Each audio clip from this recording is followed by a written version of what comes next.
우리는 종종 우리가 인생을 살아가다 보면 갈등하는 것이 있는데 그게 무슨 갈등이냐면 인간적인 도리가 있죠.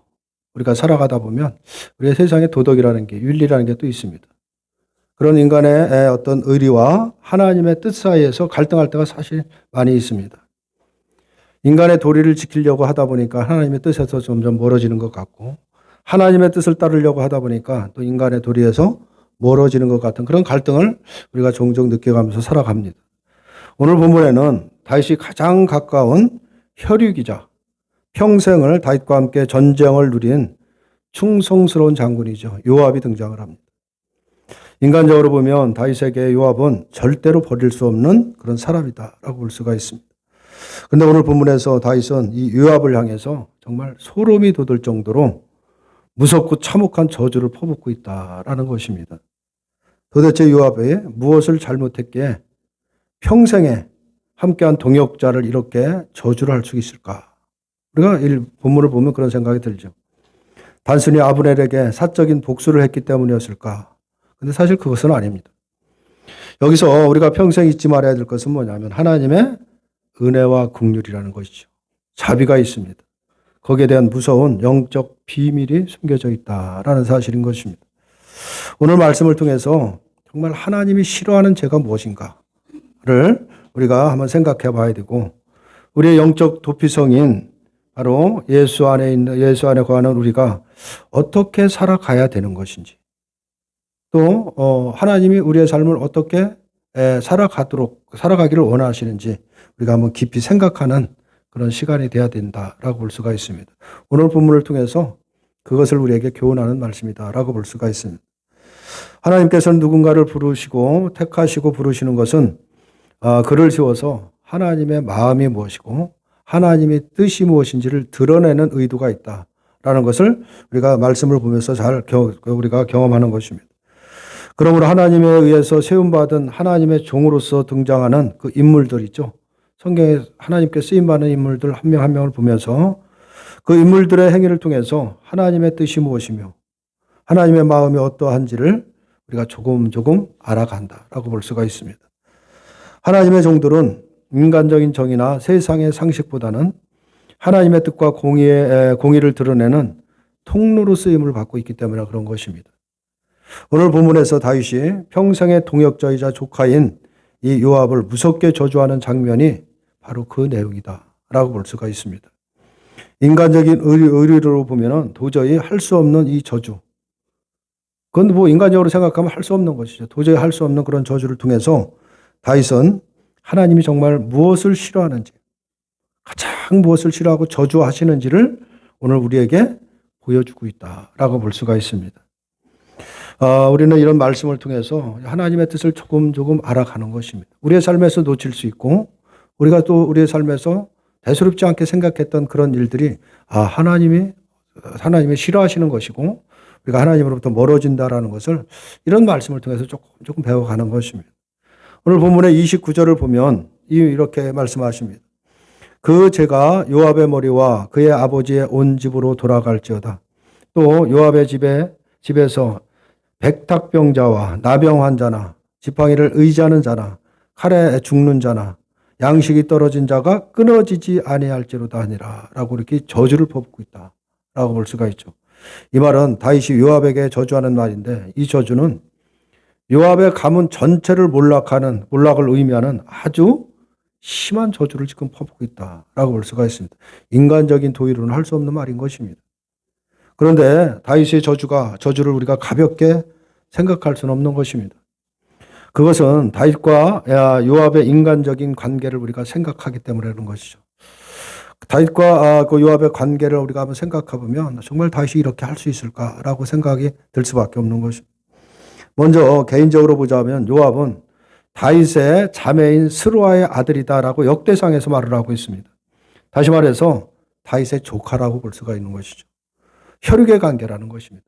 또 혈육의 관계를 떠나서 어떤 관계냐면 다윗이 사울을 피해서 계속 도망을 다녔죠.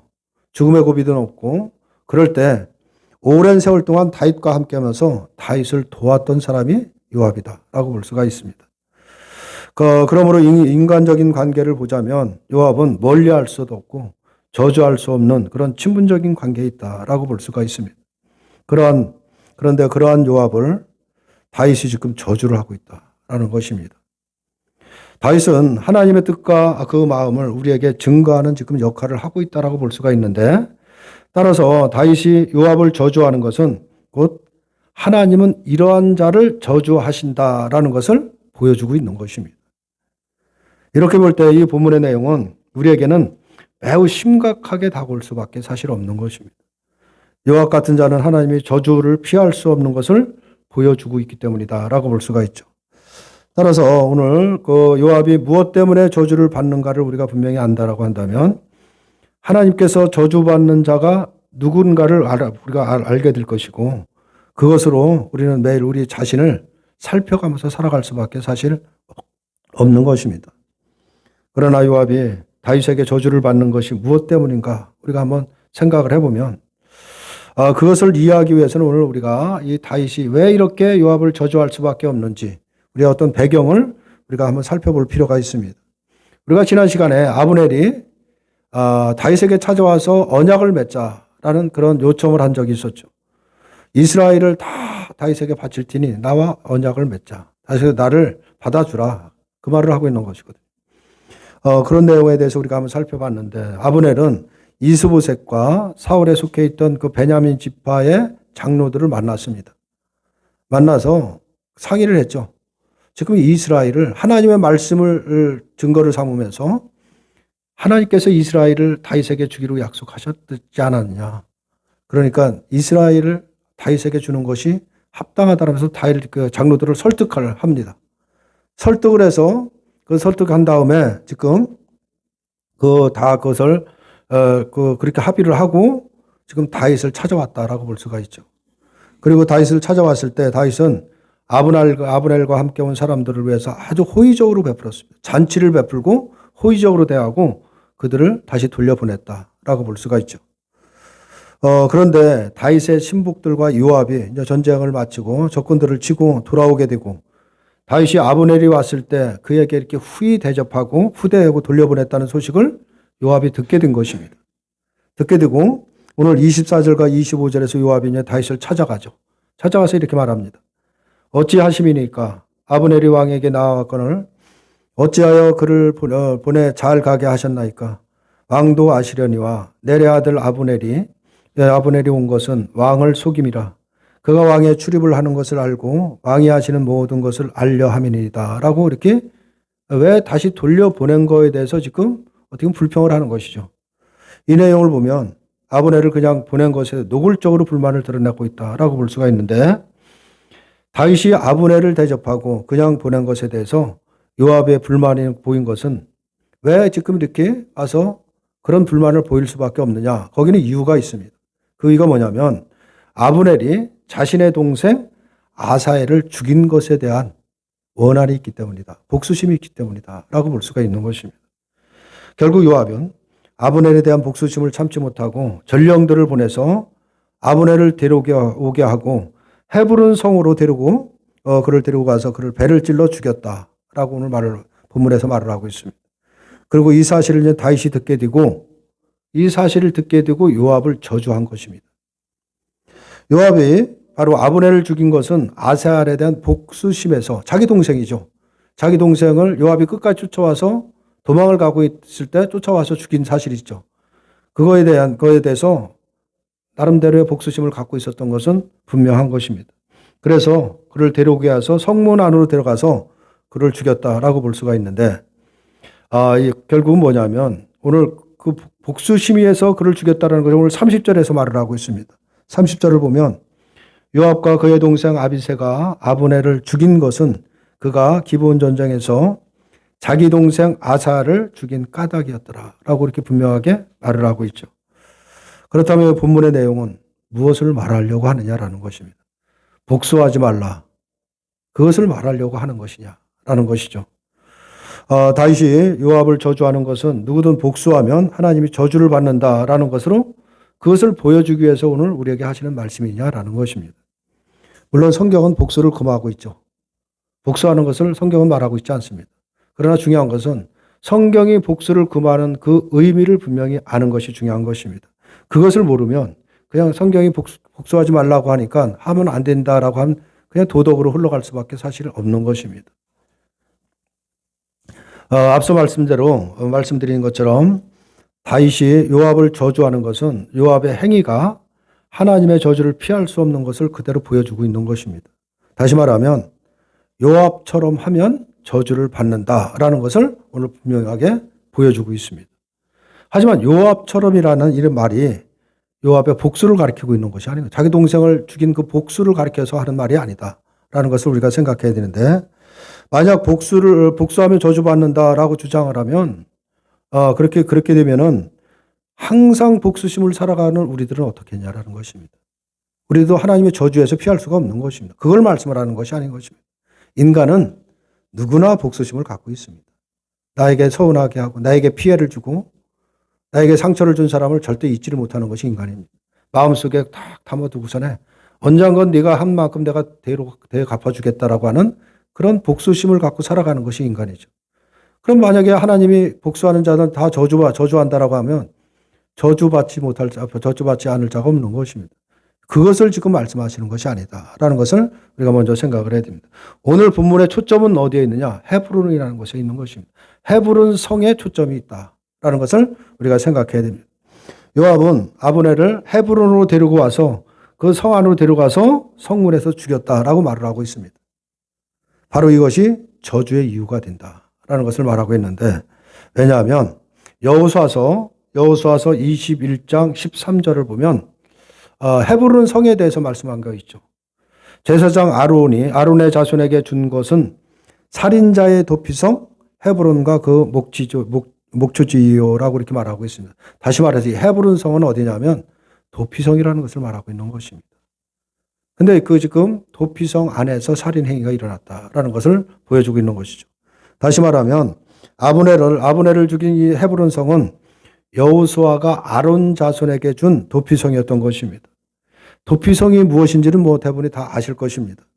민수기 35장에 보면 도피성에 대한 규례를 하나님께서 쭉 설명을 하시죠. 그래서 도피성이라는 것은 살인자를 위한 성이다라고 볼 수가 있습니다.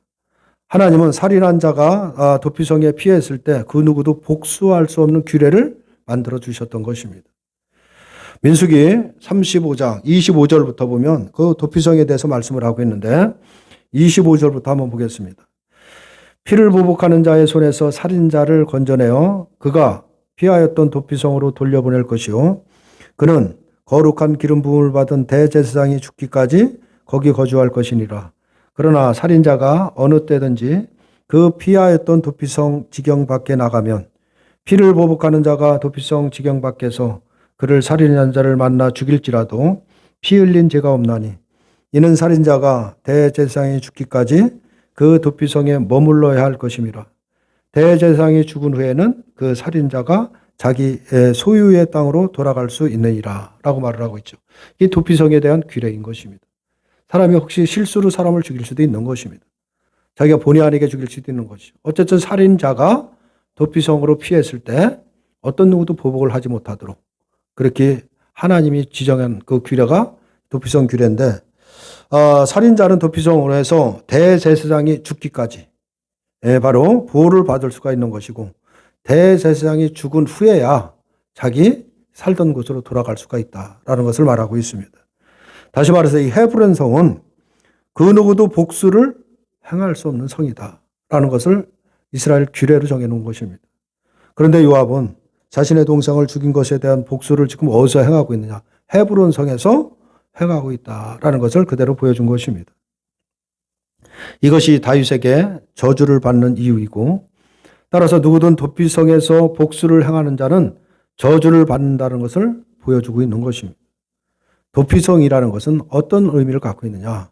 바로 하나님의 사랑과 긍휼과 바로 자비가 선포되는 곳이 도피성인 것입니다. 비록 살인자라고 할지라도 하나님의 사랑과 자비하심 아래서는 그 모든 죄가 가려진다라는 것을 의미하고 있는 것입니다. 이러한 도피성을 이스라엘의 곳곳에 세워놨죠. 곳곳에 세워놓은 것은 이스라엘의 생명이라는 것은 바로 하나님의 사랑과 자비하심에 있음을 잊지 말라는 의미로 이스라엘에게 곳곳에 이 도피성을 세우는 것입니다. 그런데 요압은 하나님의 사랑과 자비하심을 생각하기보다는 자기의 복수심을 드러내고 있다라는 것을 말하고 있습니다. 그것도 어디에서 지금 그 복수를 하고 있느냐? 도피성에서 말하고 있는 것입니다. 이것은 요압이 하나님의 사랑과 자비하심을 아주 잊어버리고 있다. 모르고 있다라는 것이 되는 것입니다. 이처럼 하나님의 사랑과 자비하심을 모른다라고 한다면 그는 결국 저주에서 벗어날 수가 없다라는 것을 말씀을 하고 있는 것입니다. 우리들은 늘 하나님의 사랑을 말하고 하나님의 자비하심을 우리가 늘 고백을 하고 말을 합니다. 긍휼을 말하고 자비를 우리가 늘 고백하고 살아가죠. 그리고 우리들은 하나님의 사랑과 자비하심 아래 모이고 있는 것입니다. 다시 말하면 예수 그리스도가 지금 우리들에게는 도피성으로 존재하고 있는 것이라는 것을 우리가 생각해야 되는 것입니다. 그 예수 그리스도 안이 이미 우리들은 도피성에 있는 것입니다. 그러므로 예수의 이름으로 모이는 우리들의 관계에서 없어야 되는 것이 뭐냐? 이 바로 복수심이라는 것을 말하고 있는 것입니다. 예수 안에 모인다로 믿음 안에 있다라고 하면서 이 복수심을 드러내고 있다라고 한다면 그건 저주에서 피할 수가 없다라는 것을 보여주고 있는 것입니다. 그런데 나에게 우리들은 그 예수의 이름으로 모인다고 생각하고 믿음으로 산다라고 하면서도 나에게 해를 입힌 자에 대한 복수나 미움이나 시기 이런 것들을 계속해서 품고 버리지 못한다라고 한다면 예수 안에서는 용서되지 못한다라는 것을 말씀을 하고 있는 것입니다. 이 부분을 우리가 심각하게 생각을 해야 됩니다. 예수 안에 있으니까 그냥 다 모든 것이 덮어지지. 물론 우리의 모든 것을 하나님께서 덮어주십니다. 그러나 중요한 것 이렇게 성경을 통해서 말씀하실 때 우리의 삶을 다시 한번 깊이 돌아봐야 되는 것입니다. 내가 정말 은혜 안에 있는 것이 맞는지, 내가 사랑 안에 거하고 있는 것이 맞는지 우리가 살펴볼 필요가 있는 것입니다. 왜냐하면 예수님께 해를 입은 우리 자신들이 예수님의 희생과 섬김과 사랑과 자비하심으로 영원한 생명을 얻은 자들이기 때문에 그런 것입니다. 그런데 예수님을 말하면서도 복수심으로 산다라고 한다면 그것은 곧 예수님의 희생과 사랑과 긍휼을 모르는 것이 되는 것이고 사랑과 긍휼을 모른다라고 한다면 그는 저주 아래에 있을 수밖에 없다라는 것입니다. 오늘 본문은 우리에게 복수하지 말라 그것을 가르치고 있는 것이 아닌 것입니다. 하나님의 사랑과 긍휼하심을 멸시하는 그는 하나님의 저주를 피할 수 없다라는 것을 말하고 있는 것입니다. 그렇다면 형제를 미워하는 우리는 다 지금 저주에서 저주받아 멸망받아야 된다는 뜻이냐라는 것을 우리가 또 받아들일 수가 있는 것이죠. 그러나 오늘 여기서 말하는 이 저주라는 것은 십자가의 은혜를 받은 자가 그 은혜를 망각한 채 여전히 세상의 복수와 미움에 노예로 살아가는 비참한 영적 상태를 말하고 있는 것입니다. 그것을 의미하고 있는 것입니다. 도피성 안에 들어와 있으면서도 늘 우리가 도피성 밖의 방법으로 살아가는 어리석음을 말하고 있는 것입니다. 그런 어리석음을 우리가 버려야 된다는 것을 말하고 있는 것이죠. 요한일서 4장 20절을 보면 요한이 이렇게 말하고 있습니다. 누구든지 하나님을 사랑하노라 하고 그 형제를 미워하면 이는 거짓말하는 자니 보는 바 그 형제를 사랑하지 아니하는 자는 보지 못하는 바 하나님을 사랑할 수 없느니라 라고 말씀을 하고 있죠. 하나님의 사랑에 있음이 사랑 안에 있는 것이 무엇으로 증거가 되느냐? 형제 사랑으로 드러난다는 것입니다. 형제를 사랑하지 않고 하나님을 사랑한다? 그건 거짓말하는 것이다 라는 것을 말하고 있는 것입니다. 여기서 말하는 형제 사랑 역시도 형제들에게 어떤 물질적인 그런 도움을 베푸는 것을 말하고 있는 것이 아닌 것입니다. 하나님의 사랑으로 인해서 나타나는 형제 사랑이라는 것이죠. 하나님의 사랑 안에 있다면 하나님께서 내게 주신 은혜와 긍휼과 사랑, 자비가 형제를 통해서 흘러 넘쳐야 된다는 것입니다. 그렇게 흘러가야 된다는 것입니다. 그게 형제 사랑이라는 것을 말하고 있는 것입니다. 긍휼과 자비로 만나기에 미움이 없는 것이고 시기가 없고 복수심이라는 것이 없을 수밖에 없는 것입니다. 이것이야말로 최고의 형제 사랑이다. 다시 말해서 하나님이 내게 주신 그 사랑으로 형제를 대하면 그것이 진정한 사랑이라는 것을 말하고 있는 것입니다. 그런데 복수가 있고 미움이 있다면 그것은 곧 주를 사랑하지 않음을 의미하는 것이고 그것이 곧 저주받는 것이다 라는 것을 말하고 있는 것입니다. 그 저주는 영적인 비참한 영적 상태를 말하고 있는 하나님으로부터 은혜로부터 벌어진다 라는 것을 말하고 있는 것입니다. 우리가 예수 믿고 구원받고 천국 가는 게 중요한 것이 아닌 것입니다. 이 땅에 살아갈 때 주님 안에서 은혜를 누리는 것이 중요한 것입니다. 그 은혜에 누리지 못하는 방해 요소가 바로 여기 있는 것입니다. 이런 미움과 복수심 이런 것을 품고 있다고 한다면 비참한 영적 상태로 전락할 수밖에, 그게 저주의 상태를 말하고 있는 것입니다. 주를 사랑하는 것은 우리가 수직적인 관계만을 말하고 있는 것이 아닙니다. 하나님과 나의 관계만 말하는 것이 아니라 수평적인 관계를 포함하고 있는 것입니다. 주님이 나와의 사랑의 관계가 온전하다는 것은 이 수평적인 관계, 형제의 사랑도 포함하고 있다는 것을 우리가 늘 생각을 해야 되는 것입니다. 이웃을 사랑하지 않으면서 주를 사랑한다라고 말할 수 없음을 우리가 생각한다면 이웃은 주님에 대한 나의 사랑이 어떠한지를 증거하고 있는 것입니다. 내가 이웃과의 관계를 통해서 내가 얼마나 하나님을 사랑하고 있는지를 증거하고 있다라는 것을 보여주는 것입니다. 그러므로 성도가 형제에 대해 복수심을 가지고 미워한다면 그것은 단순히 인간을 미워하는 것으로 끝나는 것이 아니라 하나님의 사랑과 긍휼 안에 있지 않다는 것을 드러내고 있다라는 것을 말하고 있습니다. 이것을 우리가 잊어서는 안 되는 것입니다.